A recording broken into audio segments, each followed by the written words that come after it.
So one of my major goals has been being able to work with adaptive trainees and adaptive people who have come back, not necessarily from war, but other traumatic life events where they lose a limb and they have to learn how to deal with having a prosthetic and whatnot.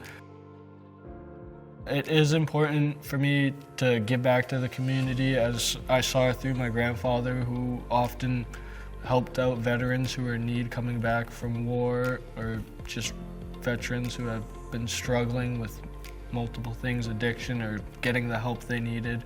Or seeing him give back to these veterans and helping them get back on their feet was inspiring.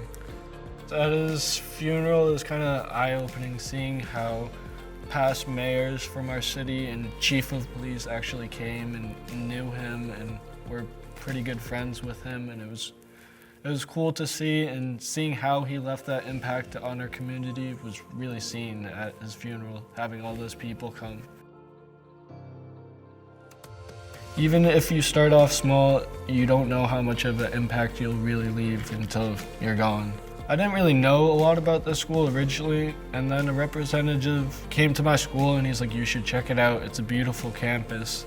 And so I ended up coming November of my senior year with my dad, and immediately I just kind of felt at home. I felt like it was a school for me. I felt like I just fit in there, I don't know, like immediately. Something that uni has given me more of is more of finding like the connections and meeting the people that I need to meet, and just getting those connections and learning from those people to get to the places that I want to get to in life.